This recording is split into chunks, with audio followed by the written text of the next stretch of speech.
愛地球觀察站翻嚟節目第二部分，一提到徐偉賢，大家就會諗起佢嘅《當你走到無力》，又或者係佢創作嘅《歲月如歌》呢啲經典作品。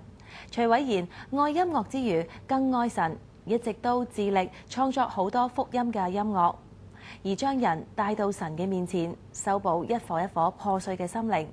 而佢全新嘅大碟《Never Say Never》就更加鼓勵大家面對困難，千祈唔好放棄。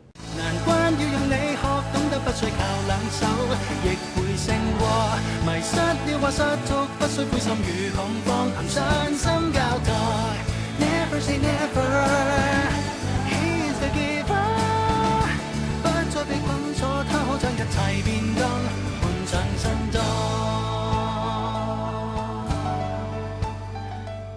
徐偉賢最新專輯《Never Say Never》內嘅同名歌曲係為去年嚟自澳洲嘅阿 Nick 喺香港舉辦佈道會時所寫嘅主題曲，內容鼓勵遇到困難要有永不放棄嘅精神，必定可以安然度過。Never Say Never 就是一首，去年我記得在 Nick 一個澳洲人，他來香港分享他的生命的故事。他是一個生命鬥士，就是身體沒有手沒有腳，但是他的經歷裡面我看到他永不說放棄，還有他可以做到很多東西，就是比如說踢足球啊，還有什麼去游泳啊，開車，還有讀了2個學位，還有就去不同的世界的地方去分享他的故事。我覺得哇，這個就是真正的神蹟發生在我面前。所以當時我就寫有關單位他就邀請我寫一首主題曲，就寫的我一想就想到 Never Say Never， 就是覺得他這個故事讓我聯想到這幾個字，也希望把這幾個字可以給其他香港的朋友可以知道，他們的生命裡面其實有很多困難，但是如果他們永不說放棄的話，事情一定會可以解決。神俾 Paco 音樂去祝福身邊嘅人，而且音樂亦曾經令佢心碎。然後當我大概中五畢業之後，然後開始讀音樂，進入這個演藝學院裡面，然後當時覺得很開心，因為可以進入一個比較專業的一個音樂學院裡面讀古典音樂，然後當時就開始覺得很大的壓力，因為進去的時候要面對很多演出，還有就是因為我算是比較晚開始學鋼琴，所以進入演藝學院訓練的時候就覺得很辛苦，因為每一天的練習，比如說就是一天要練起碼就是8個小時，然後最困難的地方就是我練8個小時就不一定有8個小時的效果，然後當時就覺得很沮喪。然後開始在我第2年的時候，我在想我的方向，除了音樂以外還有什麼。想知道 Paco 如何喺學習音樂嘅期間迷失，又喺音樂入邊再次揾到神，去到立志要以音樂嚟服侍佢嘅心路歷程，請留意5月嘅創世電視。凝望着十架的冠冕，仰望你度過每天，你體恤我的軟弱，明白我親身處境。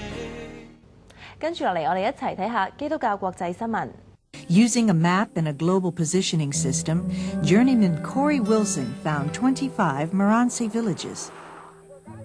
Once exact locations were made, individual journeymen moved alone into various villages to begin work. Even the most willing of spirits found the work emotionally challenging. Temperatures reach 110 degrees here every day. There's no electricity, no running water, no air conditioning. You're basically living off the land, and it's very hard. Loneliness, being by yourself in the village. I'm like crying. And there are days where you cry. Yet, the journeymen found that this life of discomfort and struggle bonds them with the Marance, who also barely exist in their surroundings. Little rain, poor soil, and insufficient food leave them open to hunger, sickness, and suffering. For most, The only source of income is the indigo cloths that they dye themselves. Death is an all too real visitor among all ages. As God's Spirit moved through the Moranse and the journeymen alike, change began to ripple throughout villages. Slowly, the villagers took notice that their visitors journeyed down a different path, the Jesus path. I put my tennis shoes on and I went to greet God. And I was gone for a couple of hours, and to them that was a really long time. And I came back and everybody was standing at my house and wanting to know where I'd been and why I'd gone. And the chief was at my house, and once I told him, he was like, "Oh, that's good." So they all know I follow the Jesus path. Through lifestyle evangelism, taped messages, and wordless picture books, people are discovering the path to eternal life. Through the ministries in our different villages, about 40 have come to Christ. And I'd say 50 or 60 more are coming to learn, are interested, or saying, "We want to know about Christ. We haven't heard about him before." Just as droplets on a pool cause ripples to intertwine, so have been the lives of the Moranse and the journeymen. There's no man who's not a Christian. He calls himself my father. I mean, I'm theirs. Like they say, when I go to market and people say Nasada, which is the Mosi word for white person, they'll take up for me and say, "She's not Nasada. She's Moranse. She's Tanlargo's child." I've taken for granted my walk with God and what is truly important and necessary in my life. The things that I thought I needed are completely different than what I ever thought they were before. Once you put aside all of the comforts we have, now I realize that I was created to know God and created to be his servant and to be a tool, a vessel for these people to see God through me. Changed lives, changed destinies. Young missionaries learning that strength truly comes in weakness. Villagers gaining family and becoming part of the family of Christ. 跟住落嚟，我哋一齊睇下一週活動速報。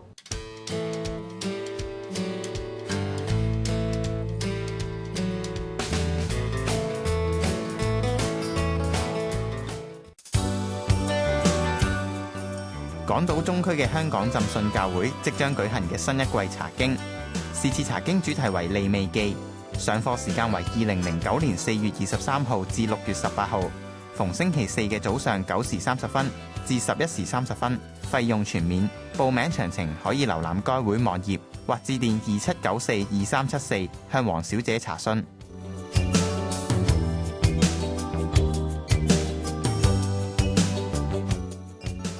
由耶路撒冷國際基督徒大使館香港分區主辦嘅耶路撒冷住棚節式敬拜演唱會，由以色列著名作曲家及敬拜主領帶領唱新歌，主題O耶路撒冷與 Chunk King 共度讚美之夜，喺5月17號晚上6時30分至9時喺基督教復興教會舉行。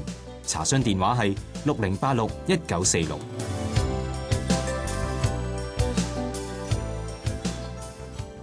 如果你想睇返愛地球嘅精彩片段，又或者係文字版嘅報導，歡迎你瀏覽我哋嘅新聞網站創世時報 www.creationtimes.com， 又或者係致電我哋嘅報料熱線22096237同陳小姐聯絡。你都可以登入愛地球觀察站嘅官方網頁，重溫整集嘅內容㗎。今集時間差唔多啦，多謝收睇，再見。